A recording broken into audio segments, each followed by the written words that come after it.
اللهم صل على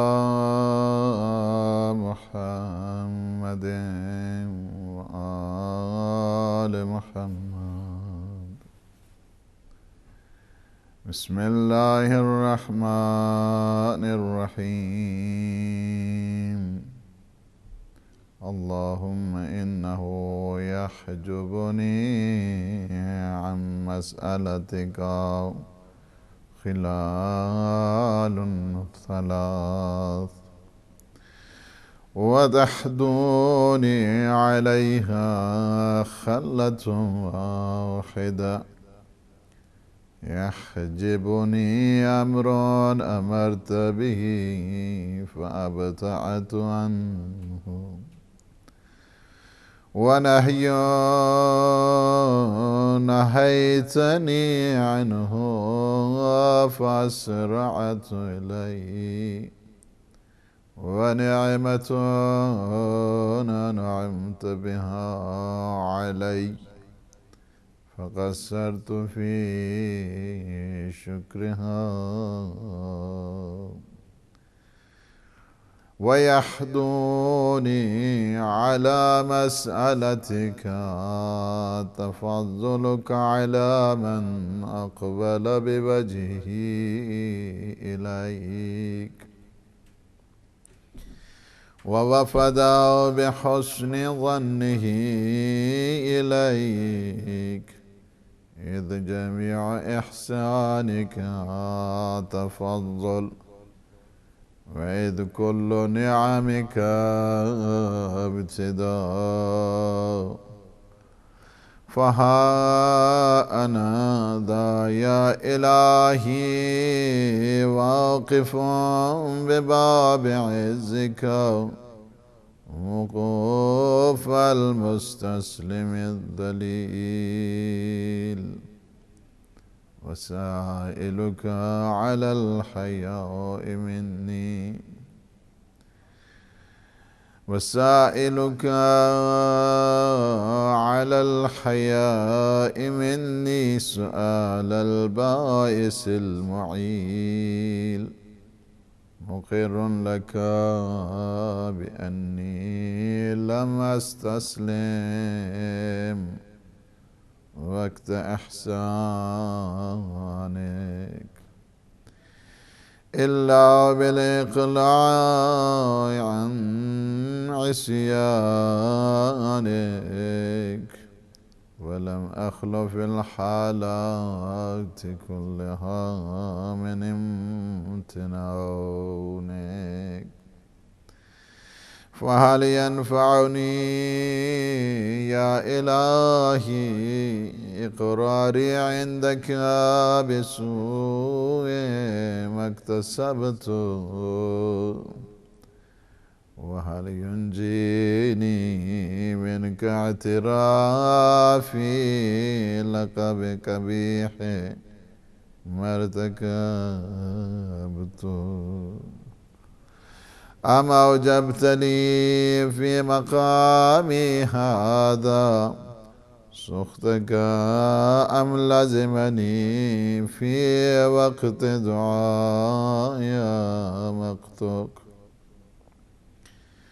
سبحانك لا أيأس منك، وقد فتحت لي باب التوبة إليك. فنقول وقال العبد الذليل الظالم لنفسه المستخف بحرمة ربه، الذي عزمت ذنوبه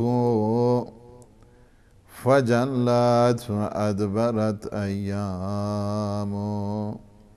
وصلى الله على محمد وآله الطاهرين. صحیفہ مبارک سجادیہ کے پروگرام میں اپنے تمام ناظرین اور سامعین کی خدمت میں یہ سلام پیش کرتا ہوں۔ اللہ سبحانہ و تعالیٰ سے دعا ہے کہ وہ ہمیں اپنے خالص با ایمان اور علم اور ایقان سے سرشار بندے ہیں، ان میں ہمارا شمار فرمائے، ہماری عاقبت بخیر فرمائے۔ شب جمعہ شب دعا ہے، شب مغفرت ہے۔ اپنی اپنی اصلاح نفس اور اپنے خانوادہ، پھر اپنے معاشرہ، ان سب کی اصلاح اسلام ذمہ داری کی طرف متوجہ کرتا ہے، تاکہ ایک انسان اپنی ذمہ داریوں کا، اپنے فرائض کا اور اپنی رسپانسبلٹیز کا خیال رکھے، اور حقیقت میں انسانی جو ویلیو ہے وہ انسان کے احساس ذمہ داری سے ہی مرتب ہوا کرتی ہے۔ وہ کس قسم کی انسان زندگی گزار رہا ہے کہ جسے اپنی ذمہ داریوں کا کوئی احساس نہیں ہے، اپنے فرائض کا کوئی احساس نہیں ہے، اپنی اوبلیگیشنز کا کوئی اسے احساس نہیں ہے، اپنی رسپانسبلٹیز کا اسے کوئی احساس نہیں۔ بہت اہم چیز ہے کہ انسان ایک آبجیکٹیو لائف جب چاہتا ہے، زندگی گزارے، با مقصد طریقے سے زندگی گزارے، تو اسے ان چیزوں کا خیال رکھنا ہوگا۔ اور شب جمعہ اس بات کی بھی ہمیں ریمائنڈ کراتی ہے، اپنی اصلاح کے ساتھ ساتھ تم دوسروں کی اصلاح کی بھی فکر کرو، اس لیے کہ فقط اپنے کو سنوارنے کا نام دین نہیں ہے، بلکہ دوسروں کو بھی اس امر خیر میں شامل کرنے کا نام تدین ہے۔ اس وجہ سے کہ اسلام کولیکٹیو ریلیجن ہے، اسلام سوشل ریلیجن ہے، اسلام سماج کی طرف، اسلام معاشرے کی طرف متوجہ کرتا ہے کہ جاؤ تم ہمیشہ اصلاح کے جو جتنے بھی اصلاح کے پہلو ہیں، سب سے پہلے انسان کو کہا گیا تم خود اس منزل پہ آؤ، پھر دوسری منزل جب تم اپنے ہاتھ سے کمپلیٹ ہو جاؤ، فقط اپنی حد تک نہیں رہنا ہے بلکہ اپنی حد سے تمہیں گزر جانا ہے، دوسروں کی بھی اصلاح کرنی ہے، اپنے خانوادے کو دیکھو، اپنی فیملی کو دیکھو، اپنے فرینڈز کو دیکھو، اپنے معاشرے کو دیکھو، اس طرف پھر تم نے بڑھ کے آنا ہے۔ یہ چیز ہے کہ انسان اگر اس بات کی طرف متوجہ ہو جائے کہ اصلاح کا عمل، ریفارمیشن کا جو عمل ہے، یہ ہماگیر ہے، یہ آفاقی ہے، اس کا تعلق انڈیویجول یا انڈیویجولزم سے نہیں ہے۔ اسلام انڈیویجولزم کے خلاف ہے کہ جو فقط اپنے ذات کو دیکھتا ہے، دوسروں کی سے کوئی فکر نہیں ہوا کرتی ہے۔ اسلام نے انسان کو بڑی اہمیت دی ہے، یعنی کیا ہے، انسان کی ویلیو بھی اسی سے پتہ چلتی ہے، اس کے کاز کو دیکھ کے، اس کے مقصد کو دیکھ کے، اس کے ہدف کو دیکھ کے، اس کے آبجیکٹیو کو دیکھ کے، اس کے مشن کو دیکھ کے، اس کے گول کو دیکھ کے، پھر ایک انسان کا پتہ چلتا ہے کہ یہ کس طرح جو بڑے بڑے آپ کہتے ہیں نا، بڑی بڑی جو شخصیات، بڑے بڑے انسان، بڑی بڑی ہستیاں، وہ ذات میں گم نہیں رہا کرتی تھیں، بلکہ وہ کیا ہے، اصلاح ان کی ایسی ہوتی تھی کہ اگر دوسروں کو دیکھتے تھے کہ ان میں عصیان، نافرمانی، اطاعت پروردگار نہیں ہے، جس طرح وہ اپنی ذات کے لیے کوڑتے تھے، اسی طرح دوسروں کے لیے بھی کہ یہ بندگان خدا یہ کیوں اس طرف جا رہے ہیں، بے راہ روی کی طرف کیوں جا رہے ہیں، کج روی کی طرف کیوں جا رہے ہیں۔ ان کی ہمیشہ یہ سوچ ہوتی تھی، یہ فہم ہوتی تھی۔ اور کیا یہ تڑپ ہم میں موجود ہے؟ ہمیں بھی اپنے بارے میں سوچنا چاہیے کہ اگر کوئی دوسرے افراد، میں ان کی بات نہیں کرتا ہوں کہ جن کا کام ہی تکفیر ہے، جن کا کام ہی تشریک ہے، دوسروں کو مشرک بنانا ہے، دوسروں کو کافر بنانا ہے، وہ کس انسانیت کو سمجھے؟ I don't know۔ اس وجہ سے کہ انسان کے جو الہی انسان ہے، الہی انسان کی میں بات کر رہا ہوں، جس کا تعلق ذات پروردگار کے ساتھ ہے، جس کا تعلق خدا کے ساتھ ہے، وہ اگر انسانیت میں سقم دیکھتا ہے، وہ تڑپ جاتا ہے، نہیں یا اللہ تو ان کی ہدایت فرما، تو ان کی اصلاح فرما، میں آپ کو ایک مثال دے دوں، لوگ آتے تھے پیغمبر اسلام کو، آپ کو پتہ ہے کہ کیا کیا ان کفار اور مشرکین کا ہتھ کنڈے ہوتے تھے اور سازشیں ہوتی تھیں، آزار اور اذیت ہوا کرتی تھی، اور مختلف قسم کے ان کے حربے ہوتے تھے، پتھر مارتے تھے، اوجریاں پھینکتے تھے، کانٹے بچھاتے تھے، رستہ روکتے تھے۔ آپ نے دیکھا کہ رستے کو پیغمبر اسلام جس رستے سے جاتے تھے، پیغمبر اسلام نے اس رستے کو نہیں چھوڑا ہے یہ بتانے کے لیے کہ میں تمہارا رستہ بدلنے کے لیے آیا ہوں، اپنا رستہ نہیں بدلنے کے لیے آیا ہوں۔ لوگ پتھر مار رہے ہیں، لوگ اوجریاں پھینک رہے ہیں، لوگ مختلف قسم کی الزام تراشیاں کر رہے ہیں۔ الزام تراشی سب سے زیادہ اذیت ناک اگر کوئی ایک انسان کے لیے فعل ہوتا ہے، جسمانی اذیت سے زیادہ روحانی اذیت ہوا کرتی ہے۔ الزام تراشی سے بڑھ کر میں نہیں سمجھتا ہوں کہ کوئی بڑی اذیت کسی بڑی شخصیت کو ایک انسان دے سکتا ہے۔ الزام تراشی ایک بہت بڑا صدمہ ہوتا ہے، ایک بہت بڑا رنج ہوا کرتا ہے، ایک بہت بڑا دکھ ہوا کرتا ہے انسان کے لیے۔ آپ نے دیکھا کہ اگر ذات پیغمبر اسلام صلی اللہ علیہ وآلہ وسلم کو دیکھیں، لوگوں کے ہاں لوگوں کی وہ آزار، اذیت، صدمے، سختیاں، مصائب، شدائد، ان سب میں کیا ہے؟ لوگ پتھر مار رہے ہیں، کوڑا کرکٹ پھینک رہے ہیں، لوگ آزار و اذیت کر رہے ہیں، لیکن ایک جملہ کہتے ہیں، رب اہد قومی انہم لا یعلمون، پروردگار تو میرے قوم کی اصلاح فرما دے، چونکہ یہ جانتے جو نہیں ہیں، یہ نہیں ہے مقابلہ، جو انتقام جو یہ نہیں ہے۔ بڑے لوگوں کے بڑے ارادے ہوا کرتے ہیں، بڑے لوگوں کے بڑے عزائم ہوا کرتے ہیں، بڑے لوگوں کے بڑی جو انٹینشن، اس سے انسان کا پتہ چلتا ہے کہ وہ کیا ہے۔ جو انسان اپنی ذات میں گم رہا کرتا ہے، وہ کچھ نہیں کرنے والا ہوتا ہے، کچھ نہیں کر سکتا ہے۔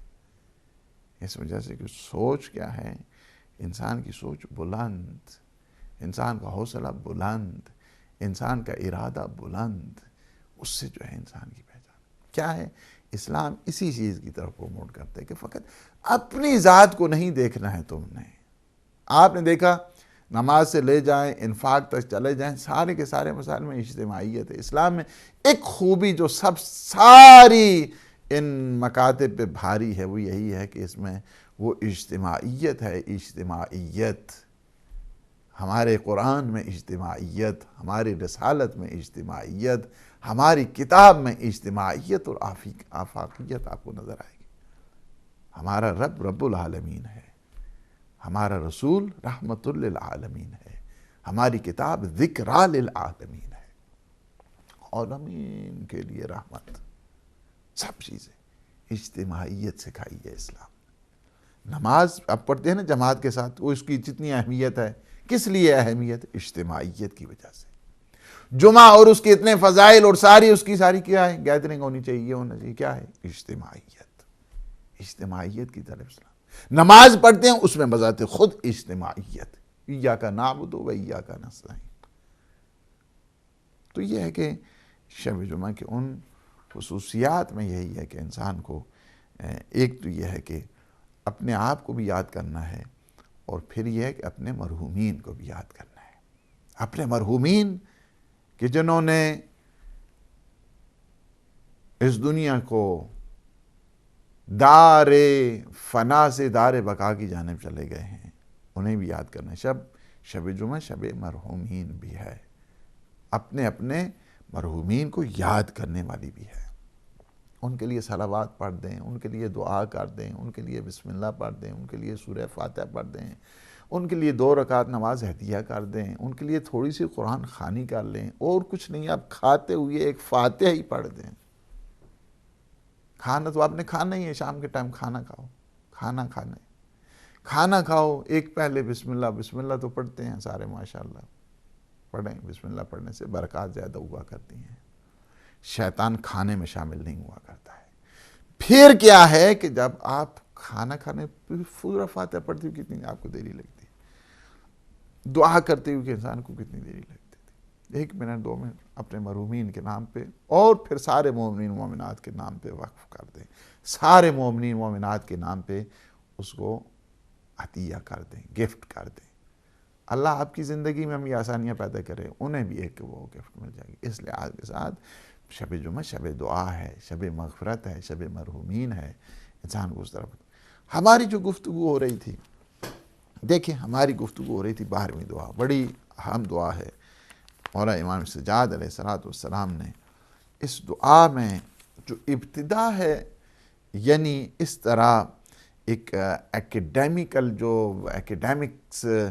جو ہوتی ہے نا ڈسکشن، اس طرح تھارولی پہلے جو ہے نا وہ بات کو کھول کے پھر اس کو کیا ہے ہر ایک چیز کو اچھے انداز کے ساتھ ان ڈیٹیل اور پھر اس کا جواب بھی دے کر امام علیہ السلام نے سب سے پہلے یہ ہے کہ پروردگار تجھے کس طرح پکارا جائے، جبکہ میں اگر اپنے آپ کو دیکھتا ہوں تو 3 چیزیں معنی بن جاتی ہیں۔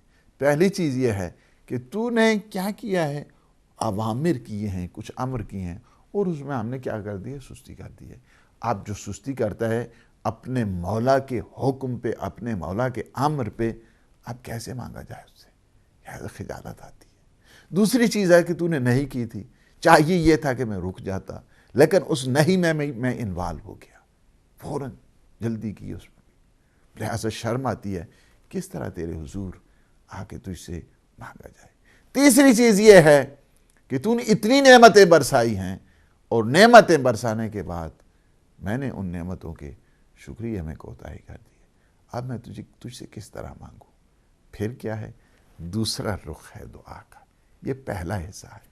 دوسرے حصے میں امام علیہ السلام نے فرمایا کہ پروردگار تیری جو رحمت ہے نا وہ ہمیں امیدوار بنا دیتی ہے، اس وجہ سے کہ تیری رحمت تو نے خود کہا ہے نا، مجھ سے دعا کرو، مجھ سے دعا کرو، مجھے پکارو، یہ تیرا حکم ہے، ادعونی استجب لکم، تم مجھے پکارو میں تمہیں جواب دوں گا، تو نے حکم دیا ہے اس طرف۔ پھر چیز یہ ہے چونکہ تیری رحمت اتنی وسیع ہے، اس رحمت کو ہم جب دیکھتے ہیں تو پھر کیا ہے، ہمیں پھر آس لگ جاتی ہے، امید لگ جاتی ہے۔ پھر کیا ہے، تیسرا رخ ہے اس کا کہ نہیں، جب ایک انسان اپنے اس مولا، اپنے آقا کے حضور گستاخی اور جسارت کرتا ہے تو اس کے بال و پر میں وہ کپکپاہٹ، وہ لرزہ، اس وجہ سے کہ صحیح توبہ کا مطلب ہی یہی ہے کہ وہ جو ٹوٹل فرم ریپینٹنس جس کو کہتے ہیں، اس انداز کے ساتھ ہو کہ اس میں عاجز بھی ہو، اس میں انکساری بھی ہو، اس میں پشیمانی بھی ہو، اس میں ندامت بھی ہو۔ تیسرا رخ آتا ہے، کیا میں اگر اس طرح چوتھے رخ کو پھر امام علیہ السلام، یعنی آپ لہر دیکھیں دعا کی، آپ دعا کی موجیں اگر دیکھنی ہیں کسی نے، اس سمندر دعا، بحر دعا میں امام سجاد علیہ السلام موجیں دیکھیے دعا کی۔ انسان موجوں میں اس طرح ہے کہ ہر ایک لہر میں ایک انسان جاتا ہے اور اس معرفت کے سمندر میں انسان اپنے آپ کو فنا کرتا ہے۔ ذات پروردگار کیا ہے کہ میں اگر آ جاؤں اپنے پورے وجود اور اس پوری ندامت اور پریشانی اور پریشانی کے ساتھ آ جاؤں تیری بارگاہ میں، کیا تو مجھے معاف کر دے گا؟ اب کیا ہے، کویسچن بنا کے میں اس طرح تیرے حضور آؤں گا، پریشان آؤں گا، نادم ہو کر آؤں گا، ایک بندے ذلیل کی طرح آؤں گا، ایک رسوا کی طرح تیرے بارگاہ میں آؤں گا، کیا تو مجھے معاف کر دے گا؟ کویسچن کر رہے ہیں، یعنی کیا یہ اوج ہے دعا کا اور معرفت کا۔ ظاہر ہے دعا کا انداز بھی اسی طرح ہوا کرتا ہے کہ جتنی انسان کی معرفت ہوا کرتی ہے، جتنا انسان کا علم ہوا کرتا ہے۔ علم کے بغیر تو اتنی بڑی بڑی دعائیں نہیں ہوتی ہیں نا. جتنا انسان کی معرفت اور جتنا انسان کا علم ہوتا ہے اسی انداز کے ساتھ اس کی دعائیں بھی ہوتی ہیں نا. جو بعض کی دعائیں بڑی بڑی سادہ ہوتی ہیں. جس طرح حضرت موسیٰ علیہ السلام نے دیکھا کہ ایک شخص ہے اور دعا کر رہا ہے، یا اللہ تو ہوتا میں تجھے کنگھی کرتا، تیرے بالوں کو صاف کرتا. میں تو یہ نہیں کیا ہے، اس کی بھی ایک دعا ہے نا، اس کی بھی ایک پکار ہے. یعنی اس سے بھی اللہ سبحانہ و تعالیٰ نے اپنے موسیٰ کو یہ کہا کہ نہیں کوئی بات نہیں، مجھے جس طرح پکار رہا ہے کوئی بات نہیں ہے. پکار تو ہے نا، پکار تو ہے نا، جذبہ تو ہے. کیا ہم میں وہ جذبہ اور وہ تڑپ ذات الہی کی؟ کتنی دفعہ ہم صحیح معنوں میں پکارتے ہیں، کتنی دفعہ ہم دعا مانگتے ہیں. ہم دعا پڑھتے ہیں، مانگتے کم ہیں. دعا پڑھتے ہیں، مانگتے نہیں ہیں ہم دعا. دعا اگر انسان سچے دل کے ساتھ صحیح معنوں میں حال کے ساتھ جب دعا، یہ کبھی کبھی آپ نے بھی دیکھا ہوگا انسان میں کبھی حال پیدا ہوتا ہے دعا کا، انسان میں کبھی وہ تڑپ پیدا ہوتی ہے دعا کی. بعض اوقات ہوتا ہے اسی طرح خستہ حالی کے ساتھ ایک دعا ہے، ہاں جی دعائیں کو میل پڑی جا رہی ہے، اس کے بعد ورق پہ ورق گنا جا رہا ہے. اب کتنے ورق باقی؟ بابا نہیں پڑھو، جتنی تمہاری تمنا ہے، جتنی تمہاری چاہت ہے، جتنا تمہارا اشتہا ہے دعا پڑھنے کے، اس طرح کرو. تو یہ کیا ہے کہ یہ جو ایک انداز ہے دعا کا ایک جو لب و لہجہ ہے اس انداز کے ساتھ کہ پورے طریقے کے ساتھ، عجز کے ساتھ، انکساری کے ساتھ. اور یہاں اس منزل میں کیا ہے کہ میں آیا ہوں تیری بارگاہ میں، تیری بارگاہ میں آیا ہوں، نادم ہو کر آیا ہوں، پشیمان ہو کر آیا ہوں، پریشان ہو کر آیا ہوں. کیا تو نے مجھے معاف کیا ہے یا نہیں کیا؟ ام اوجبت لی فی مقامی ھذا سخطا، کیا تو نے پھر بھی اس منزل پر، چونکہ میں نے گستاخی کی نا، کیا میں نے جسارت کی ہے، کیا تو نے فیصلہ کر لیا ہے میرے بارے میں اس منزل پر مجھے کہ میں تم پہ غضب کروں گا؟ کیا یہ تیرا فیصلہ ہو گیا ہے میرے بارے میں؟ ام لازمنی فی وقت دعائی مقتکا، یا دعا کے وقت میں دعا کر رہا ہوں بار بار، دعا کر رہا ہوں بار بار، کیا تو نے یہ فیصلہ کر لیا ہے اپنی ناراضگی کا؟ تو اپنی ناراضگی کو برقرار رکھے گا؟ میں اس بندے ذلیل کی طرح جو سر تسلیم خم ہے اس کی طرح میں تیری بارگاہ میں آیا ہوں. کیا تو مجھے معاف کرے گا، یا تو نے اپنے غضب کا فیصلہ کر لیا ہے، یا تو نے اپنی ناراضگی کو برقرار رکھا ہے کہ نہیں تو نے بہت زیادہ جسارتیں کی ہیں میرے حضور، تو نے بہت زیادہ کوتاہیاں کی ہیں میرے حضور، اتنا بڑا غافل شخص ہے تو، لہٰذا جا میں تجھ سے ناراض ہوں. کیا یہی ہے تیرا فیصلہ ہو چکا ہے میرے بارے میں؟ حقیقت یہ ہے کہ اس دعا کو اگر آپ موازنہ کریں، مقایسہ کریں، اسی دعا کو اگر آپ لے جائیں کس میں؟ دعائے کمیل میں. دعائے کمیل میں آ جائیں. یہ دعائے کمیل کا جو یہ حصہ ہے، اگر آپ اس کو دیکھنا چاہتے ہیں، ہم نے یہاں پہ صحیف عبودیت جو ہماری کتاب ہے اس کے پیج نمبر 81 87 پہ یہی آپ کو لب و لہجہ آپ کو ملے گا. مولائے کائنات امیر المومنین علی ابن ابی طالب علیہ السلام کا، الہی و مولایا اجریت علی حکمن اتبعت فیہ ہوا نفسی. میرے معبود، میرے مولا، میرے آقا، تیرا جو حکم اور تیرا جو فیصلہ ہے میرے خلاف جاری ہوا، یہ میرے اس عمل کی وجہ سے ہے. یعنی الہی جو فیصلے ہوتے ہیں، ڈیسیژن ہوا کرتا ہے، کس بنیاد کے اوپر ہے؟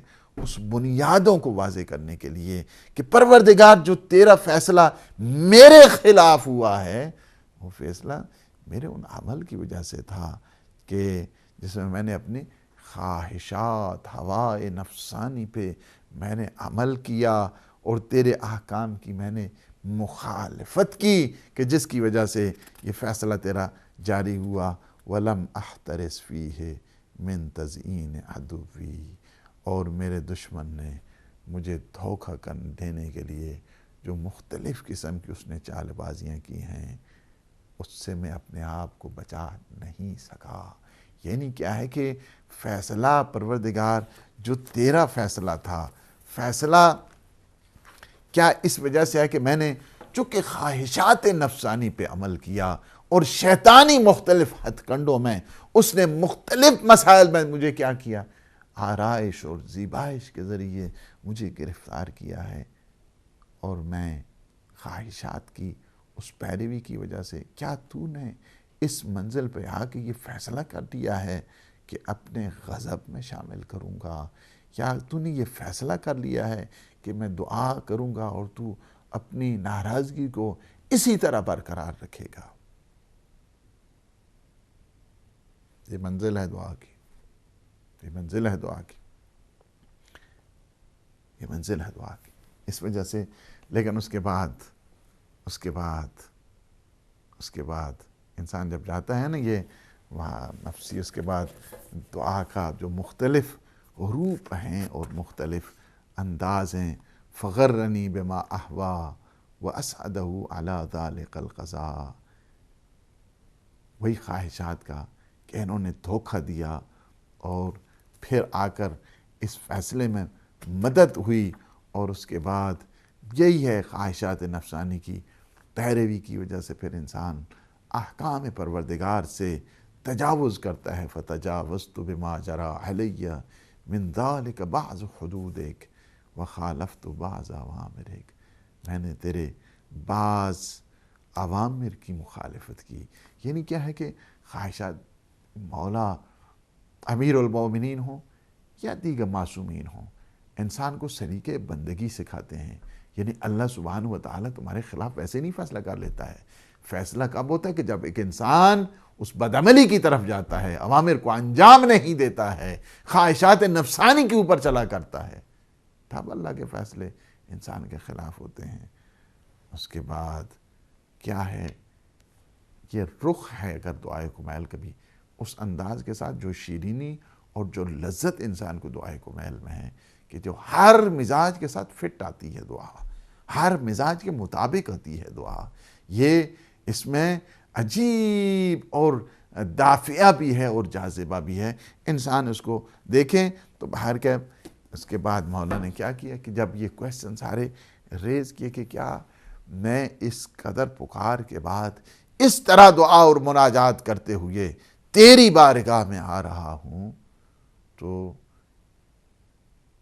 بندے مستسلم کی طرح جس نے اپنا سر جھکایا ہوا ہے، جو عجز اور انکساری کے ساتھ آ رہا ہے، جو تیری بارگاہ میں شرمندہ ہے، جو خجل ہو کر تیری بارگاہ میں پہنچ رہا ہے، کیا تو نے اس منزل پر بھی یہ فیصلہ کر لیا ہے کہ مجھ پہ اپنا غضب کرے گا، یا میں تجھے پکارتا ہوں اور تو میری پکار پہ اپنی ناراضگی کو اسی طرح برقرار رکھا ہوا ہے؟ اس کے جواب آتا ہے، جواب پھر فرماتے ہیں سبحانک لا آئس منک وقد فتحت لی باب التوبۃ الی، نہیں، یہ نہیں ہو سکتا ہے، تو سبحان ہے۔ یہ بندوں کا کام ہوتا ہے، یہ لوگوں کا کام ہوتا ہے کہ ایک دفعہ اکڑ گئے تو اکڑ گئے، اڑ گئے تو اڑ گئے، نہیں، تیری ذات تو غفور ہے، تو رحمان ہے، تو نے باب توبہ کو کھولا ہوا ہے، تو سبحان ہے، سبحان ہے، سبحان تیری قدرت ہے، سبحان تیری قدرت، تجھ میں کسی قسم کا نقص نہیں ہے، تجھ میں کسی قسم کا عیب نہیں ہے، تو ہر قسم کے نقص اور عیب سے منزہ ہے اور مبرہ ہے۔ یہ کیسے سوچا جا سکتا ہے کہ ایک بندہ اپنی ذلت کا احساس کرتے ہوئے، شرمندگی کا احساس کرتے ہوئے، خجالت کا احساس کرتے ہوئے تیرے حضور سے خالی واپس آ جائے؟ یہ نہیں ہو سکتا ہے۔ سبحان کا، تیری ذات پاک ہے، تیری ذات ہر قسم کے نقص اور عیب سے منزہ اور مبرہ ہے۔ لا آئس منک، میں تیری رحمت سے نا امید نہیں ہوں۔ میں کس طرح ہوپ لیس ہو سکتا ہوں؟ میری امیدیں تیرے ساتھ برقرار ہیں۔ لا آئس من کا، نہیں میں تجھ سے مایوس نہیں ہوں، میں تجھ سے نا امید نہیں ہوں. وقد فتحت لی، وقد فتحت لی باب التوبہ، تو نے میرے لیے باب توبہ کو، تو نے میرے لیے باب توبہ کو کھول دیا ہے. توبہ کا باب میرے لیے کھلا ہے، میں لہذا مایوس نہیں ہوں، میں مایوس نہیں ہوں. قد فتحت لی باب توبۃ بل اقول مقال العبد الذلیل الظالم لنفسہ المستخف بحرمت ربہ. بلکہ کیا ہے، میں اس رسوا بندے کی طرح یہ بات کہہ رہا ہوں. کیا ہے؟ جس نے اپنے نفس پہ ظلم کیا ہے، جس نے اپنے رب کی حرمت کا خیال نہیں رکھا ہے، جس کے گناہ عظیم ہیں. عظمت ذنوبہ فجلت، اور جس کے گناہ عظیم بھی ہیں اور روز افزوں بھی ہیں، جس کی زندگی کے دن بیت گئے ہیں. ہر روز انسان کی زندگی ڈھل رہی ہے. یہاں سے اس بات کی طرف ایک انسان متوجہ ہوتا ہے، اور یہی چیز ہے کہ اگر ایک انسان دیکھنا چاہتا ہے تو آئے کمیل کے وہ جملے کہ جو اس صحیفہ عبودیت کے ہم نے 219 نمبر صفحے پر 219 صفحہ پر ہیہات انت اکرم من ان تضیع من ربیتہ او تبعد من ادنیتہ او تشرد من آویتہ او تسلم الی البلاء من کفیتہ ورحمتہ. نہیں، ایسا نہیں ہو سکتا ہے ذات پروردگار کے حضور، ایسا کبھی نہیں ہو سکتا ہے. یعنی یہ کیسے عذاب اللہ کرے گا، کیسے اس پہ اپنی ناراضگی کا رکھے گا، کیسے اللہ اس پہ اپنے عذاب کا فیصلہ باقی اور برقرار رکھے گا کہ جو جھک گیا ہے، تیرے حضور آ گیا ہے، تیری بارگاہ میں آ گیا ہے، شرمندہ اور خجل ہو کر آ گیا ہے. نہیں، کیونکہ تیرا کرم اس سے بڑھ کر ہے. انسان کے گناہ جتنے بھی ہوں، انسان کا عصیان جتنا بھی ہو، لیکن تیری رحمت تو واسعہ ہے نا. تیرا کرم کہیں اس سے بڑھ کر ہے کہ تو اس شخص کو اسی طرح بے آسرا چھوڑ دے، بے یار و مددگار چھوڑ دے، اس کا کوئی معین اور مددگار نہ ہو. ایسا نہیں ہو سکتا ہے کہ جس نے اپنی تربیت کی ہے، جس نے اپنی اصلاح کر لی ہے، یا وہ اپنی بارگاہ سے دور کر دے اسے، کہ جو جسے قرب کی ضرورت ہو، جو قرب چاہتا ہے، قرب کی منزل پر آنا چاہتا ہے. یہ نہیں ہو سکتا ہے، یہ نہیں ہو سکتا ہے کہ اپنے ہاتھ سے اسے تو نکال دے، اپنے ہاتھ سے اسے دور کر دے. یہ نہیں ہے. تیری ذات کریم ہے. یہ اگر آپ دیکھنا چاہتے ہیں، یہ وہ منازل ہیں کہ اگر آپ اس کی جو جھلک ہے، اس کے جو صحیح معنوں میں امواج ہیں دعا کی، اگر آپ دیکھنا چاہتے ہیں، موجیں ہیں دعا کی، دعاؤں کی موجوں میں. اس طرح اگر آپ دیکھنا چاہتے ہیں دیکھیں. اور یہ بات حقیقت ہے.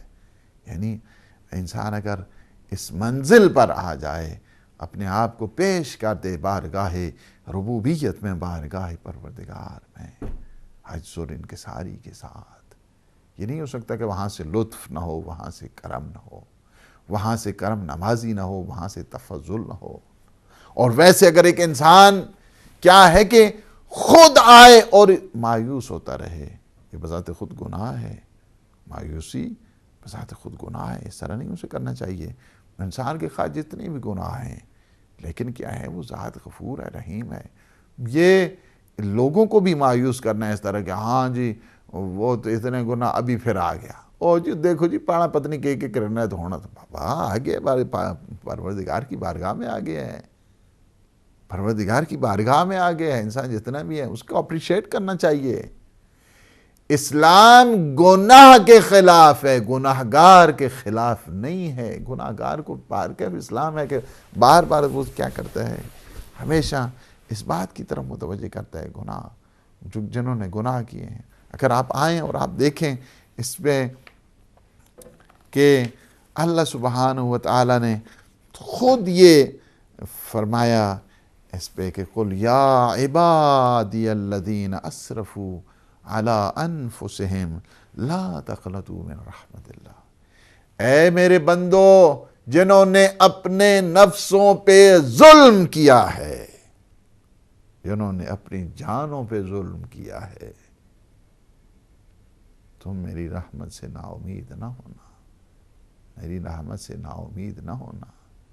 یہ کیا ہے؟ کس نے کہا ہے؟ یہ جنہوں نے اپنے نفسوں پہ ظلم کیا۔ تو یہ خواہ مخواہ کہ وہ انسان وہ کہ جو مسجد میں ابھی آ رہا ہے، امام بارگاہ کی طرف آ رہا ہے، مرکز کی طرف آ رہا ہے، اللہ سبحانہ و تعالیٰ کی طرف متوجہ، اور اس کو انکریج کرنے کی ضرورت ہے، انکریج کرنے کی ضرورت ہے تاکہ وہ پلٹ کے نہ جائے، توبہ کی منزل پر آ جائے۔ جی السلام علیکم ورحمۃ اللہ۔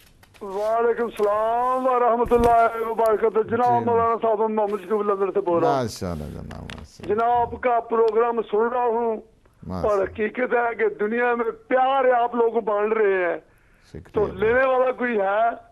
بات یہ کہ اللہ تعالیٰ کا قرب حاصل کر لینے والا انسان، اس کی کیا بات ہے؟ اور آپ لوگوں کے بیان کرنے کا طریقہ ایک بہترین طریقہ ہے۔ میں دعا کرتا ہوں کہ اللہ تعالیٰ ہر انسان کو آپ لوگوں کی باتیں سننے کی توفیق عطا فرمائے اور اس کے اوپر عمل کرنے کی توفیق عطا فرمائے۔ تو اللہ تعالیٰ کے نبی اور اللہ تعالیٰ کا قرب حاصل کرنے والا انسان ہی کام ہے، اور اس کا ذریعہ ایک ہی ہے، محبت۔ جس کے دل میں محبت نہیں ہے وہ اس درجے تک نہیں پہنچ سکتا۔ میں اسی کے ساتھ اجازت چاہتا ہوں اور آپ شہزادوں کا شکریہ اور ادب کے ساتھ سلام عرض کرتا ہوں جناب۔ اللہ حافظ۔ زندہ باد۔ اللہ پاک آپ کو جزائے خیر دے اور صحت عطا فرمائے، انشاءاللہ سلامتی عطا فرمائے، اور ماشاءاللہ سارے ہمارے جتنے بھی ہدایت فیملی ہے اللہ پاک انہیں اپنی حفظ اور امان میں رکھے۔ تو یہ ہے کہ اللہ سبحانہ و تعالیٰ نے اپنے بندوں کو کہ جنہوں نے اپنے نفسوں میں اسراف کیا ہے، زیادتی کی ہے، جنہوں نے اپنی جانوں پہ ظلم کیا ہے، انہیں بہت بڑی امید دے دی۔ یہ امید بذات خود مقدمہ خیرات ہے۔ اس وجہ سے کہ اگر وہ یہ ہوپ نہ دیتا، اگر وہ یہ امید نہ دیتا، انسان گناہوں کی دلدل میں گرفتار رہتا، کہتا اب میں کیا کروں، ہو گیا نہیں۔ اللہ نے کہا نہیں دے دیں کل۔ السلام علیکم ورحمۃ اللہ۔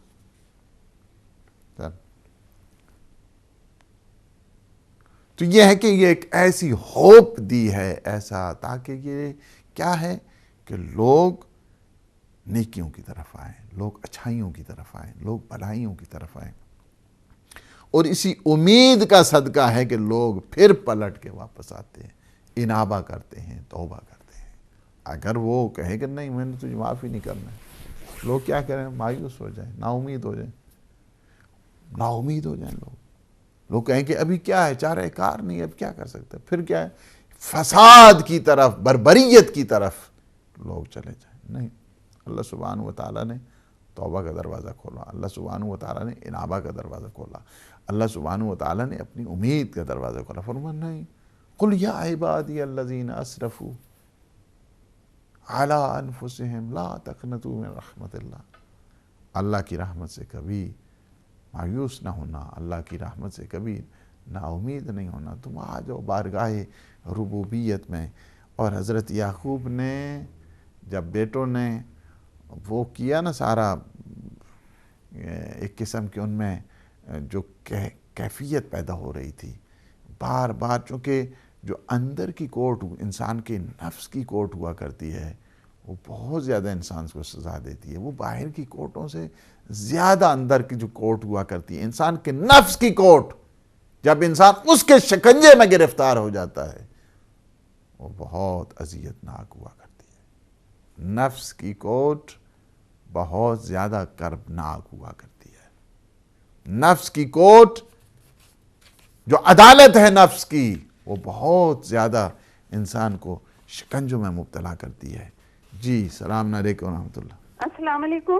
علیکم السلام ورحمۃ اللہ. کون بول رہے ہیں, کہاں سے بول رہے ہیں؟ آپ سے ایک سوال پوچھنا ہے. میں مسز حسین لوٹن سے بات کر رہی ہوں. جی جی. تو مجھے ڈائبٹک ہے, تو ڈاکٹر نے مجھے روزہ رکھنے سے منع کیا ہے, لیکن وہ جو ہے وہ اس کا کفارہ دینا پڑے گا یا کیا ہے؟ اس سلسلے میں آپ مجھے کچھ بتا سکتے ہیں پلیز؟ ڈاکٹر نے آپ کو روزہ رکھنے سے منع کیا ہے؟ جی جی. اچھا ٹھیک ہے. جی منع کیا ہے کہ میری طبیعت کچھ ٹھیک نہیں ہے, تو ڈاکٹر نے کہا کہ آپ روزہ نہ رکھیں. یعنی وقتی طور پہ طبیعت آپ کی ٹھیک نہیں ہے یا مستقل طور پہ پورے مہینے کے لیے کہا ہے؟ جی مستقل طور سے کہا ہے مجھے کہ روزہ منع کیا ہے. ایکچولی میں مسز حسین بات کر رہی ہوں, ڈائبٹک ہے مجھے. اچھا آپ ڈائبٹک ہیں. کہ آپ روزہ نہ رکھیں. ٹھیک ٹھیک. تو اس کا کفارہ مجھے دینا پڑے گا؟ میں بتاتا ہوں ان کا آپ کو. جی جی انشاءاللہ.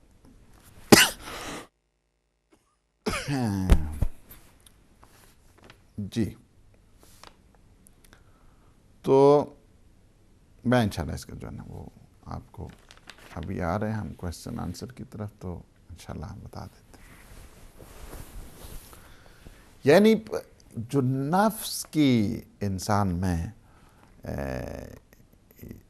جب وہ آزار انسان کو دیتا ہے, انسان کی جو اندر کی کوٹ ہوتی ہے, انسان کے نفس کی عدالت ہے, جب وہ انسان کو سزا دیتی ہے تو بہت زیادہ ہی اذیت ناک ہوا کرتی ہے. ویسے آپ بہت سارا آپ نے دیکھا ہے کہ جو نفسانی انسان کے نفس کی شکنجے کی وجہ سے ہوتے ہیں بہت سارے مجرم, حالانکہ وہ باہر ہوتے ہیں لیکن خود تھانوں میں چلے جاتے ہیں, خود پولیس اسٹیشن پہ چلے جاتے ہیں, خود جا کر اقرار کرتے ہیں نہیں ہم نے کیا ہے. وہ کیا کس نے کہا ہے انہیں؟ وہ یہ نفس کی اس طرح کہتے ہیں کوئی بات نہیں تجھے.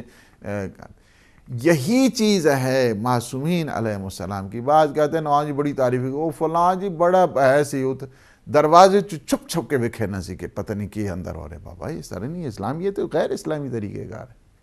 کسی کے دروازے پہ جھانک کے دیکھنا یہ حرام ہے, یہ غیر شرعی ہے. اور یہ فضائل پڑھتے رہتے ہیں, انہیں خبر ہی نہیں ہوتی کہ کس قدر ہم لوگ جو ہے نا وہ شخصیت کشی کر رہے ہیں, کسی کی شخصیت کو برباد کر رہے ہیں. اور جو بہت آگے سنتے تھے, کان لگا لگا کے سنتے تھے, وہ جھانک جھانک کے دیکھتے تھے اور دروازوں کو پتہ نہیں کیا ہے پھلانگ کر چلے جاتے تھے دیواروں کو. یہ کون سا اسلام ہے اور یہ کون سی مداحی ہو رہی ہے؟ اسلام ہمیشہ یہ چاہتا ہے کہ اس میں انسان میں سیلف اویئرنس پیدا ہو جائے. سیلف اویئرنس انسان ہمیشہ اسلام کی یہ ہے. یعنی اسلام یہ چاہتا ہے کہ اندر کی جو کوٹ ہے انسان کی عدالت ہے اس کو بیدار کر دیا جائے. میں آپ کو یقین سے کہتا ہوں کہ اگر انسان کی اندر کی کوٹ بیدار ہو جائے, کوئی مجرم نہیں بھاگے گا, خود جائے گا.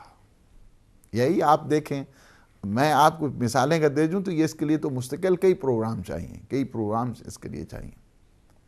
آپ امیر المومنین کا دور دیکھیں, آپ پیغمبر اسلام صلی اللہ علیہ وآلہ وسلم کا دور دیکھیں. دو دور آپ کو اس کائنات میں مثالی ملیں گے, ایسے دور آپ کو کہیں نہیں ملیں گے. ایک پیغمبر اسلام صلی اللہ علیہ وآلہ وسلم کا دور ہے. اچھا اس دور میں کیا ہوتا تھا؟ ہم مجرم خود آتے تھے, کہتے ہیں ہمیں سزا دے دو. یہ جو آج کا بھاگ جاتے ہیں نا, بھاگ کہتے ہیں جی تلاش کرو جی تو فلاں کرو جی تو فلاں جو ہے نا وہ کیا ہے وانٹیڈ ہے اور یہ ہے وہ ہے. پیغمبر اسلام صلی اللہ علیہ وآلہ وسلم کے بارگاہ میں لوگ آیا کرتے تھے, مجرم خود. اب میں چونکہ نام لوں گا تو وہ کہیں گے کہ یہ دیکھو جی پتہ نہیں وہ کیا ہو گیا ہے, وہ نام لے لیے. میں نے آپ کو ویسے مثال دے رہا ہوں, آپ خود جا کے دیکھ لیں. پیغمبر اسلام صلی اللہ علیہ وآلہ وسلم کے دور میں خود آتے تھے لوگ, آ کر کہتے تھے یا رسول اللہ ہم سے یہ گناہ ہوا ہے, آپ ہمیں سزا دے دیں. ہم سے یہ نافرمانی ہو گئی ہے, آپ ہمیں سزا دے دیں. ہم سے یہ جرم ہو گیا ہے, آپ ہمیں سزا دے دیں. پیغمبر اسلام اس کی توجیہ کرتے تھے, نہیں شاید تم نے اس طرح نہیں کیا ہوگا, شاید تم نے اس طرح نہیں کیا ہوگا, شاید تم نے اس طرح نہیں کیا ہوگا. وہ کہتے تھے نہیں ہم نے اسی طرح کیا, آپ سزا دیتے, آپ سزا دیتے. یعنی توجیہات پیغمبر اسلام فرماتے تھے کہ شاید اس کا بچ جائے چلا جائے, خود توبہ کر لے کر. یعنی اسلام تو یہ تھا, یعنی اندر جب انسان کا بیدار ہو جاتا ہے, اندر کا انسان بیدار ہو جاتا ہے, آپ امیر المومنین علی ابن ابی طالب علیہ السلام کے دور میں چلے جائیں، کیا ہے، لوگ آتے تھے اور کہتے تھے یا امیر المومنین ہم سے یہ خطا سرزاد ہوئی، آپ جو ہے نا وہ ہم سے یہ غلطی ہو گئی ہے، ہم سے یہ گناہ ہو گیا ہے، ہم سے یہ جرم ہو گیا، آپ سزا دے دیں ہمیں۔ فرماتے تھے نہیں، شاید اس کا مطلب یہ ہوگا، شاید تم نے یہ کیا ہوگا، شاید اس کی توجیہات کرتے تھے، توجیہات کیا کرتے تھے، تم سے یہ ہوگی، چاہے یہ اس کے لیے تو کوئی ضروری نہیں ہوتا ہے کہ جس نے جرم کیا ہے۔ میں آپ کو ایک مسئلہ بتاتا چلوں، اس سے تو کچھ نہیں ہوتا ہے کہ اگر ایک انسان سچے دل کے ساتھ خود توبہ کر لیتا ہے، یہ جو مایوس کرنے والے ہیں نا، مایوس کرنے والے، انہیں رحمت خدا کا علم ہی نہیں ہے کیا ہے۔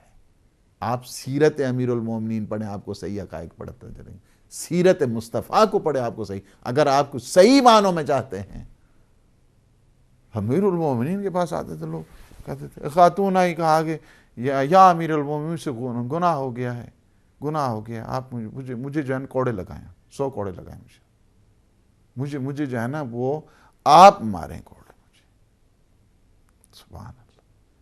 فرمایا نہیں، شاید اس طرح نہیں ہوگا، نہیں ہے، تم نے شاید یہ گناہ اس طرح نہیں کیا ہو، تو جہاد کر رہے ہیں، اس کی ڈائیورٹ کر رہے ہیں، اس کی اصلاح کر رہے ہیں، کہتے نہیں یا امیر، فرمایا اس طرح کرو، اچھا 2 مہینے کے بعد آ جانا، 2 مہینے کے بعد آ جانا۔ جی، السلام علیکم ورحمۃ اللہ۔ السلام علیکم ورحمۃ اللہ۔ السلام علیکم۔ علیکم السلام ورحمۃ اللہ۔ کون بول رہے ہیں، کہاں سے بول رہے ہیں؟ میرا نام تنویر عباس ہے۔ جی فرمائیے، جلدی ذرا بتائیں۔ جی میرا سوال یہ تھا سر کہ جو زکوٰۃ ہے، کیا ہے؟ زکوٰۃ جو ہے وہ سید پر واجب ہے؟ زکوٰۃ سید پر زکوٰۃ جو ہے نا سید کی سید پر، ٹھیک ہے، واجب تو سید پر بھی زکوٰۃ ہوتی ہے، کیا سید کی سید کو زکوٰۃ لگ جاتی ہے، یہ مطلب ہے آپ کا؟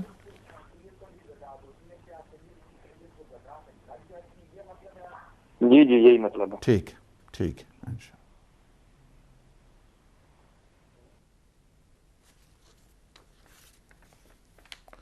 ٹائم دیتے ہیں امام علیہ السلام، فرماتے ہیں 2 مہینے کے بعد آ جانا، 2 مہینے کے بعد۔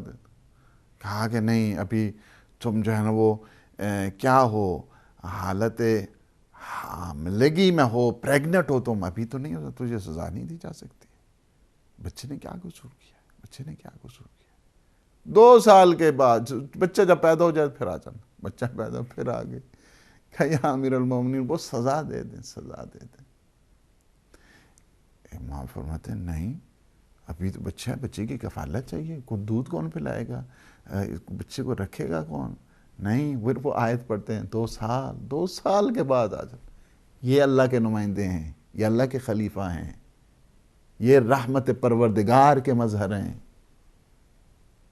انہیں چھوڑ کر انسان جو ہے نا کس طرف جائے، نہیں ان کی بارگاہ سے عظیم کچھ، یعنی یہ میں آپ کو یہ بتانے کے لیے میں نے واقعہ آپ کو بتایا کہ اسلام کیا ہے۔ اسلام ہمیشہ اس بات کا ہے کہ اس میں سیلف اویئرنیس آ جائے، اس کا خود باطن بیدار ہو جائے، اس میں یہ ہے کہ اس کے خود حقائق، خود انسان کا اگر باطن بیدار ہو جاتا ہے وہ خود اقرار کیا کرتا ہے، خود اعتراف کیا کرتا ہے، اس کو ضرورت نہیں ہوتی ہے کہ کوئی باہر سے سزا دی جائے یا باہر سے وہ کیا جائے۔ اور یہ آپ کو یعنی کیا ہے کہ مجرم خود پیش ہو، نہ مجرم کو پکڑ کے ہتھکڑیوں کے ساتھ لایا جائے۔ اسلام میں اتنی خوبیاں، لیکن مجھے افسوس کے ساتھ کہنا پڑتا ہے کہ یہ جو مسلمان حکمران، یہ نام نہاد حکمران کہ جنہوں نے قبضے کیے ہوئے ہیں پوری اس وقت، یہ سب سے بڑا اس وقت جو فساد ہے اسلامی ممالک میں، ان ظالموں اور جابر جو حکمران ہیں ان کی وجہ سے ہے، ورنہ یہ اگر ٹھیک ہو جائیں، عوام تو اس طرح مظلوم ہے، چکی میں پس رہے ہیں، امن نہیں، امنیت نہیں، لوگوں کو دیکھیں بربریت اور ظلم کے ساتھ، جہاں پہ انہیں چاہیے تھا سزا دینے، وہ سزا نہیں دیتے، کتنے ہو گیا ہے، انہیں نہیں احساس ہے انسان ہے، انسانیت کا خون کیا جا رہا ہے، بچوں کو مارا جا رہا ہے، خواتین کو مارا جا رہا ہے، کس مگر کچھ دنیا کی کس مذہب میں، کس مکتب میں یہ ہے 6 مہینے کے، سال کے، 2 سال کے، 3 سال کے بچوں کو؟ اور ہماری قیادت کو بھی اس میں سوچنا چاہیے، انہیں بھی کل خدا کے ہاں جو ہے جواب دینا ہے۔ یہ بات اس وجہ سے کہ یہ جو مظلومیت کی آوازیں ہیں یہ ہمہ گیر ہونی چاہیے، اور اس کو پورے عالم میں ہمیشہ مظلوم کی مدد ہونی چاہیے۔ ظالم خواہ کسی مکتب کا ہو، کسی فکر کا ہو اور کسی مذہب کا ہو، ظالم ہے، اس کے خلاف آواز بلند ہونی چاہیے۔ مظلوم خواہ کسی مکتب کا ہو، کسی فکر کا ہو اور کسی دین و مذہب کا ہو، اس کی حمایت ہونی چاہیے۔ اسلام تو یہ ہے۔ حضرت یعقوب علیہ السلام جب دیکھا کہ بیٹوں کی یہ حالت، جب ان کی اندر کی کوٹ بیدار ہوئی، شکنجہ دینا شروع کر دیا، اندر کی کوٹ نے آئے بابا کے پاس کہ ہم نے بڑا ظلم کیا ہے، نبی خدا کو آزار اور اذیت کی ہے، ہم پہ عذاب ہونا چاہیے۔ ایک تو بابا یہ بتائیں عذاب نہیں ہوا، دوسرا ہمارے لیے آپ استغفار کریں۔ نبی خدا ہیں کہا میں استغفار سوف استغفر، میں تمہارے لیے استغفار کروں گا تمہارے لیے۔ یہ بھی ہوتا ہے، ولی خدا ہیں حضرت یعقوب، نبی خدا ہیں حضرت یعقوب، لیکن اس کے باوجود یہ کہا کہ سوف استغفر، یعنی مطلب یہ ہے کہ دعا کے لیے بھی ایک ٹائم مشخص ہوا کرتا ہے۔ سحر کا ٹائم انتخاب کیا حضرت یعقوب۔ میں تمہارے دونوں کا باتیں تم سے وہ بھی پوچھوں گا اللہ سے کہ کیا وجہ ہے کہ حضرت یوسف کو آزار اور اذیت دینے کے بعد پھر بھی تم پہ عذاب نہیں ہوا، تم یہ سمجھتے ہو؟ درخواست کی اللہ سے، بیٹے پوچھتے ہیں، فرمایا بیٹوں کو بتا دو ہم نے ان پہ عذاب کر دیا ہے، ہم نے عذاب کر دیا ہے۔ کہا مجھے بیٹوں کی نیچر کا پتہ ہے، ان کی طبیعت کا مجھے احساس ہے، مجھ سے پوچھیں گے کیا عذاب کیا ہے بابا، وہ کون سا عذاب تھا؟ کہا میرے یعقوب بتا دینا، دنیا کی ہر چیز سے وہ لذت محسوس کرتے ہیں، میرے ذکر سے انہیں کوئی لذت محسوس نہیں ہوتی، میرے ذکر سے انہیں کوئی لذت محسوس نہیں ہوتی، میری یاد سے انہیں کوئی شیرینی محسوس نہیں ہوتی ہے۔ دنیا کی ہر چیز کھاتے ہیں اس سے لذت محسوس ہوتی ہے، شیرینی وہ محسوس کرتے ہیں، لیکن میرا ذکر اس کی لذت، یعنی اللہ بعض اوقات انسان پہ اپنا ستم کرتا ہے۔ انسان کو یہ نہیں ہے کہ اس پہ پتھر برسائے، اس پہ کوڑے برسائے، اس پہ مختلف قسم کی آفتیں لے جائے، سب سے بڑی آفت یہ ہے کہ اللہ اسے اپنے ذکر سے محروم کر دیتا ہے۔ جو یاد پروردگار سے محروم ہے، یہ سب سے بڑا اللہ کا عذاب ہوا کرتا ہے۔ پھر استغفار کی حضرت یعقوب نے، اپنے بیٹوں کے لیے وصیت بھی کی۔ وصیت کیا کی؟ بیٹوں کا فرمایا لا تائسوا من روح اللہ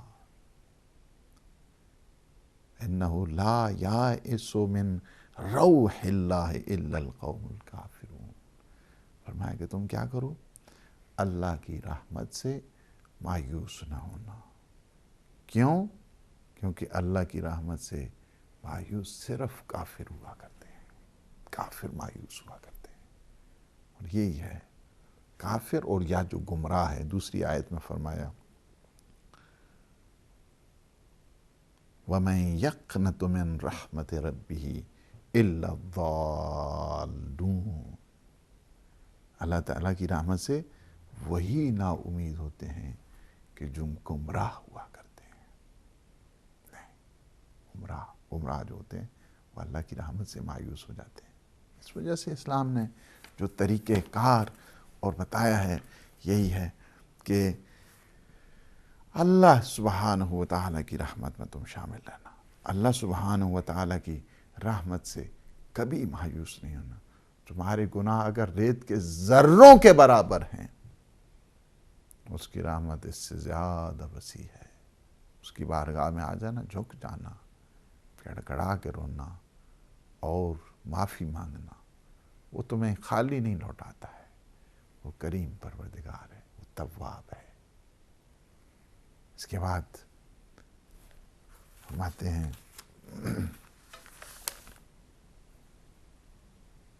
عظمت ذنوبہ بل اقول مقال العبد الذلیل الظالم لنفسہ المستخف بحرمت ربہ۔ ہاں، اس بندے ذلیل کی طرح بات کرتا ہوں کہ جس نے اپنے نفس پہ ظلم کیا ہے، جس نے اپنے رب کی حرمت کا خیال نہیں رکھا، یعنی نفس پہ زیادتی۔ انسان نفس پہ یعنی جو ظلم کرتا ہے خواہشات کی وجہ سے، مختلف قسم کی ہوائے نفسانی کی وجہ سے، اسے چاہیے یہ کیا ہے؟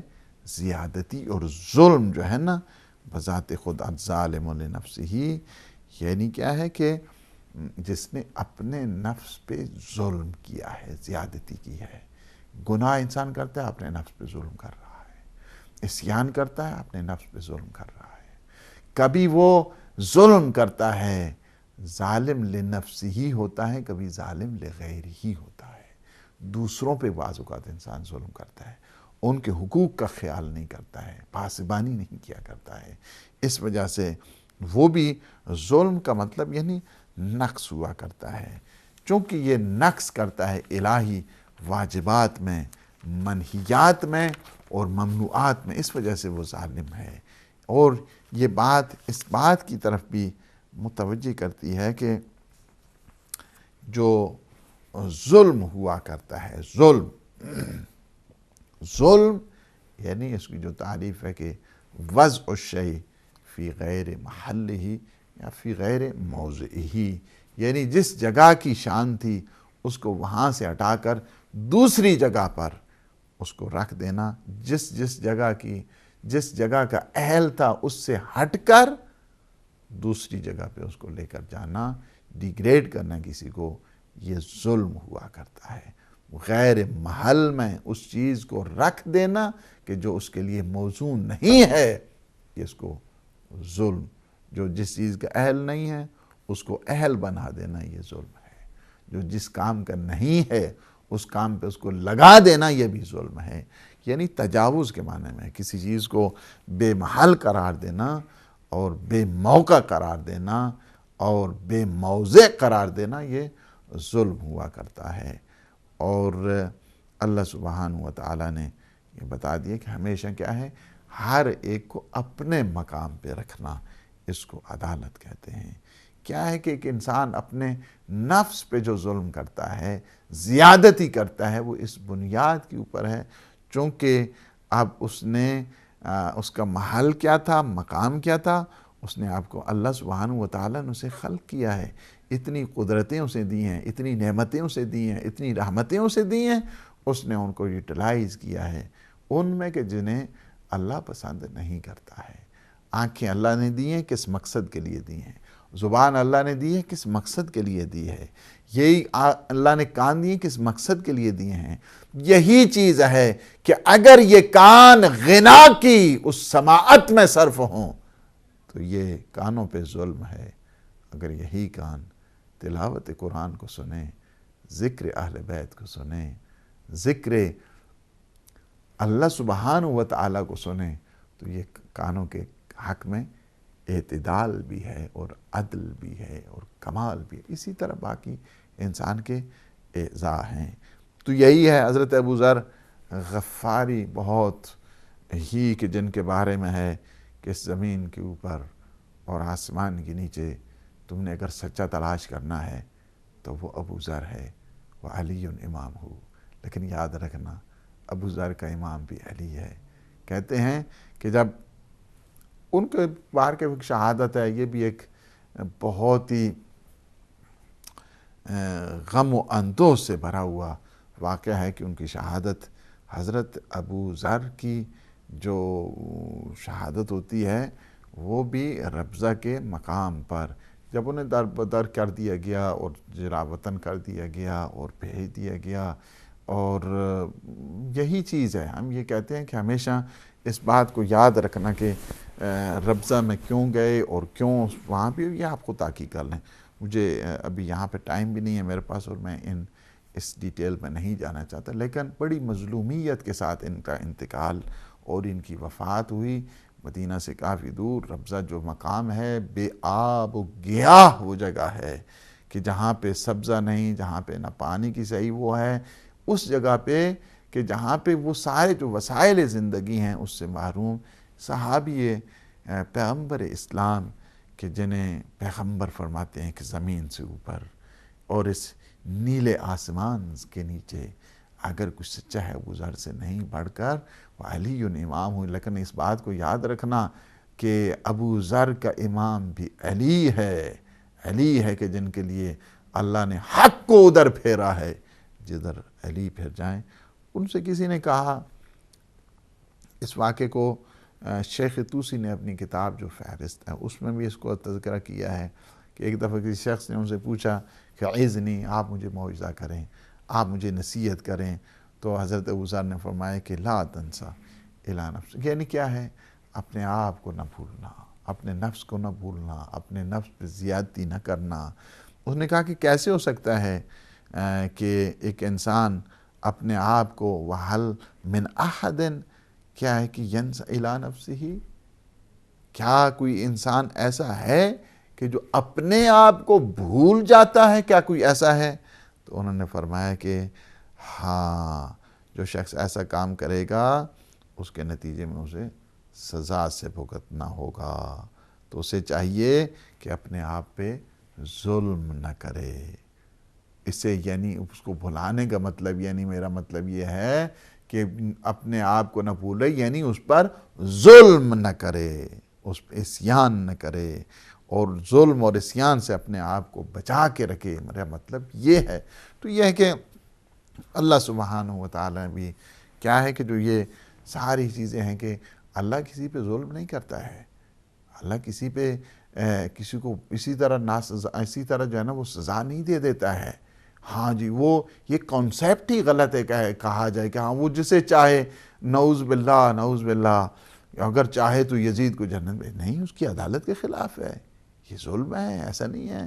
خدا کیا ہے؟ ان اللہ لا یظلم الناس، ان اللہ لا یظلم الناس شیء، کسی چیز پر، کسی ایک انسان پر بھی کسی اعتبار کے ساتھ جو ہے وہ ظلم نہیں کرتا ہے. وَلَٰكِنَّ النَّاسَ أَنفُسَهُمْ يَظْلِمُونَ، بلکہ لوگ اپنے نفسوں پہ ظلم کرتے ہیں، اللہ کسی پہ ظلم نہیں کرتا. اللہ عادل ہے. ان اللہ یأمر بالعدل والإحسان، اللہ سبحانہ و تعالیٰ ہمیشہ عدالت کی طرف انسان کو متوجہ کرتا ہے، جسٹس کی طرف متوجہ کرتا ہے. کیسے ہے کہ اس کی کر سکنا اور بات ہوتی ہے. میں آپ کو اس کی مثال کہوں جی، کر سکتا ہے اور ہے کر، ہم بھی بہت کچھ سکتے ہیں.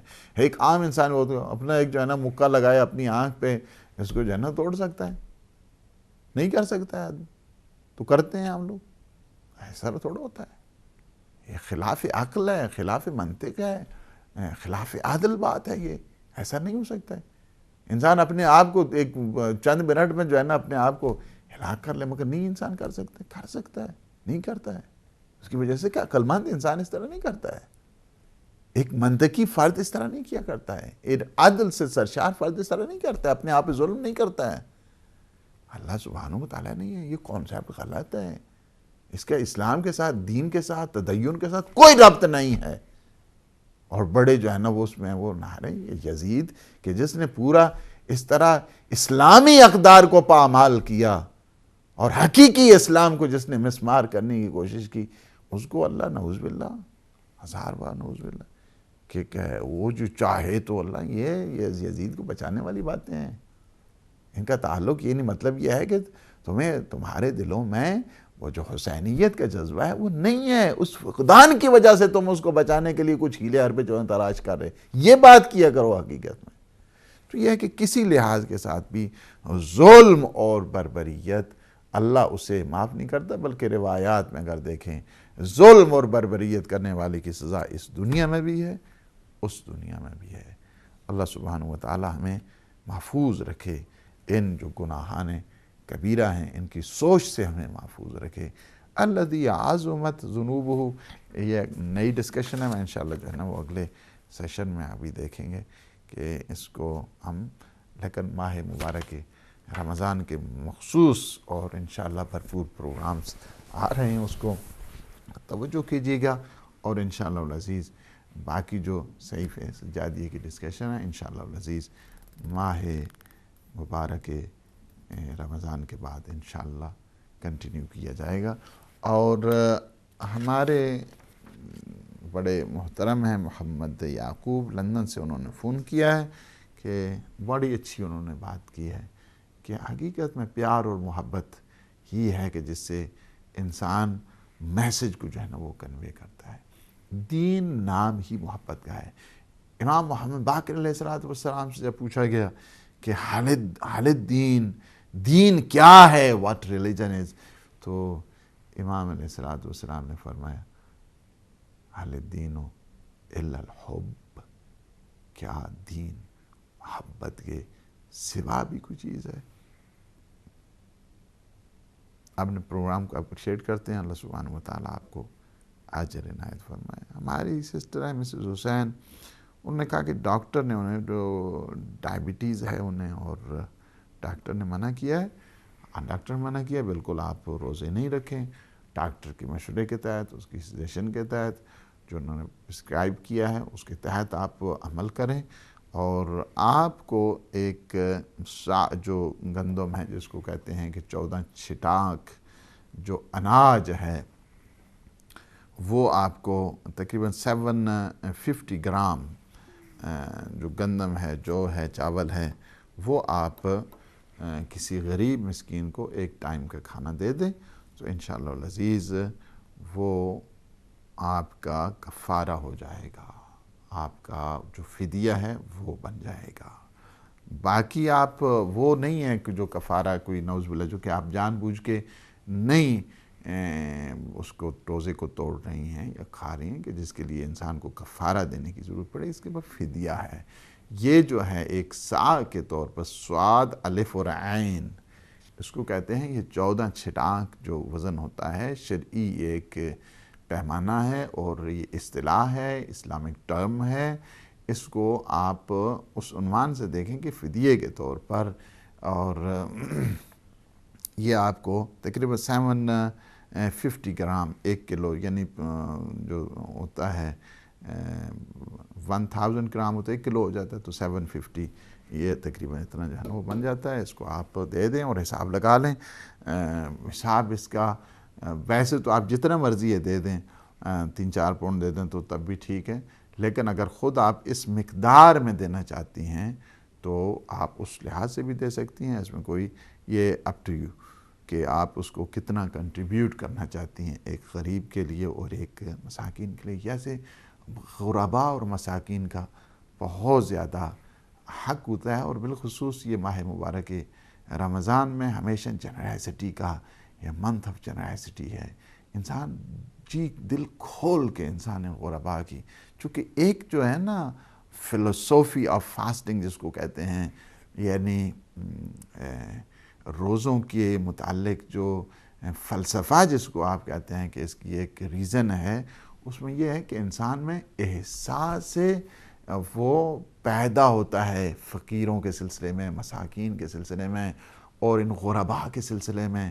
اپنی آتش کو دیکھ کر، اپنی پیاس کو دیکھ کر، اپنی بھوک کو دیکھ کر غرباء کی یاد اسے ستاتی ہے، ہاں میری اگر یہ حالت ہے اور غریبوں کے سلسلے میں، تو یہ کیا ہے کہ ایک انڈائریکٹ طور پر اللہ سبحانہ وتعالیٰ نے متوجہ کیا ہے کہ یہ جو ہمارے عیال ہیں، عیال پروردگار کے یہ غرباء اور مساکین، تو اس سلسلے میں بھی توجہ کرو، اور انشاءاللہ گزشتہ سالوں کی طرح اس دفعہ بھی ہمارا جو وہ پلان ہے کہ 110 جو فیملیز ہیں اور 110 پاؤنڈ کے حساب سے انشاءاللہ اس دفعہ بھی ہم پاکستان جو وہاں پہ ہیں غرباء اور مساکین ہیں ان تک پہنچائے جائے۔ اس میں بھی آپ لوگوں اس کمپین میں بھی لازمی طور پہ آپ شامل ہو سکتے ہیں۔ تو یہ ہے کہ آپ کو میں نے شرعی لحاظ سے وہ بتا دیا ہے کہ آپ 750 گرام آپ اناج کے طور پر، گندم ہو جائے، جو ہو جائیں، کشمش ہو جائے یا چاول ہو جائے، یا آپ اس کی رقم آپ کسی غریب مسکین کو، لیکن وہ ظاہر ہے کہ ان کو یہ تاکید کرنا ہوگی کہ اس کو یوٹیلائز فقط کھانے کے مصرف میں کرنا ہے۔ یہ نہیں ہے کہ آپ نے پیسے دے دیا، اس کو فرض کیا کہ آپ نے 2 پاؤنڈ یا 3 پاؤنڈ دیا، انہوں نے ایک پینٹ لینی تھی، اس میں سے 3 پاؤنڈ کم ہو گئے، لہٰذا اس میں لگایا، تو اس پہ یہ پیسہ خرچ نہیں ہوگا۔ یہ پیسہ آپ کا اس پہ خرچ ہوگا کہ جو ان کے کھانے کے اس سلسلے میں ہے، تو یہ آپ کو تاکید خود کرنا ہوگی۔ تو یہ ہے مسئلہ، میں نے خود زیادہ ہی کھول کے بتا دیا۔ ہمارے محترم تنویر عباس، انہوں نے فون کیا ہے کہ کیا سید کی زکوٰۃ، ویسے زکوٰۃ چونکہ جتنے بھی پبلک فنڈ تھے پیغمبر اسلام صلی اللہ علیہ وآلہ وسلم نے اپنی فیملی کے لیے اس کو جائز قرار نہیں دیے تھے، اسی وجہ سے عزت اور شہامت کی وجہ سے اللہ سبحانہ و تعالیٰ نے سادات کے لیے جو خمس ہے، کہ جو آنریبل، جو ایک سرمایہ ہے، مینز اینڈ کیپٹلز ہیں، اس کے ذریعے تامین کا حکم دیا ہے کہ جو غریب سادات ہیں، فقراء اور یہ ایتام آل محمد ہیں، انہیں تم وہ عزت والا مال جو خمس کے طور پہ ہے، کہ جس میں خمس اگر آپ کے پاس 100 پاؤنڈز ہیں تو اس میں 100 پاؤنڈز یعنی اس میں سے جو آپ کا خمس بنے گا 20 پاؤنڈ بنے گا، چونکہ 20% ہے، یہ 1/5 آف یور سیونگ ہے۔ یہ جو 20 پاؤنڈز ہیں اس میں سے 10 پاؤنڈز کیا ہے؟ سہم سادات ہے، فقط سادات کے اوپر اس کے جو ایکسپنسز ہیں سادات کے اس کو خرچ ہوگا، اور باقی جو 10 پاؤنڈ ہے وہ سوشل ویلفیئر جو سسٹم ہے اس کے لیے خرچ ہوں گے۔ تو یہ جو ہے سہم سادات کو جاگزیں کیا گیا ہے تاکہ یہ صدقات سے بچایا جائے، یہ زکوٰۃ ہے، یہ فطرہ ہے مثلا، اس سے حال بتا ایک سید کی زکوٰۃ ہے تو سید کے لیے جائز ہے، سید کا صدقہ ہے تو سید کے لیے جائز ہے، سید کا فطرہ ہے تو سید کے لیے جائز ہے، نو پرابلم۔ آپ نے کوشچن میرے خیال میں بالکل کلیئر آپ کے لیے ہوگا، آپ سید کی زکوٰۃ سید کے اوپر لگ سکتی ہے، اس میں کوئی پرابلم نہیں ہے۔ اللہ سبحانہ و تعالیٰ سے دعا ہے کہ وہ ہمارے ان لمحات کو اپنی عبادت میں شمار فرمائے، ہمارے گناہوں سے عفو درگزر فرمائے۔ پروردگار ہمارے گناہوں کو نہ دیکھ، اپنے لطف اور احسان کے صدقے میں ہمارے جملہ گناہان صغیر اور کبیرہ کو معاف فرما، ہمیں اپنے نیک مخلصین عبادت گزار بندوں میں شمار فرما۔ پروردگار جو مومنین مومنات حاجات رکھتے ہیں باب الحوائج کے صدقے ان کی جملہ حوائج شرعیہ کو پورا فرما، ہمارے جو مومنین مومنات پریشان حال ہیں ان کی پریشانیوں کو دور فرما، جو کسی مصیبت میں گرفتار ہیں پروردگار تو انہیں اس مصیبت سے نجات عطا فرما۔ پروردگار جو مومنین مومنات مریض ہیں، بیمار کربلا کے صدقے انہیں صحت یاب فرما، شفا کاملہ اور عاجلہ عطا فرما۔ ہم سب کے مرحومین اور وہ مرحومین جن کا کوئی والی وارث نہیں، یا اللہ شب جمعہ ہے، شب دعا ہے، شب مرحومین ہے، پروردگار ان سب کو جوار رحمت، اور بالخصوص سے جو ابھی ریسنٹ ہمارے شہداء ہوئے ہیں کوئٹہ میں، کوئٹہ کا وہ جو مظلوم ہمارے ہزارہ برادری ہے، اللہ سبحانہ و تعالی ہمارے ان شہداء عزیز کی درجات انہیں متعالی فرما، ان سب مرحومین کی پروردگار مغفرت فرما، جوار معصومین میں جگہ عنایت فرما، یا اللہ عالم اسلام کو سربلند فرما، عالم طاغوت کو نابود فرما۔ پروردگار وہ طاقتیں کہ جو مسلمانوں کو ڈیوائیڈ کرنے کے لیے ہیں، وہ طاقتیں کہ جو مسلمانوں کو آپس میں لڑا رہی ہیں، وہ طاقتیں کہ جو مسلمانوں کا قتل اور خون کر رہی ہیں، پروردگار ان سب کے شر کو ان کے اپنی طرف لوٹا دے۔ خدا بحق محمد و آل محمد، یوسف زہرا امام زمان قطب عالم مکان کے ظہور پر نور میں تعجیل فرما، اللہم عجل لولیک الفرج، والسلام علیکم ورحمۃ اللہ وبرکاتہ۔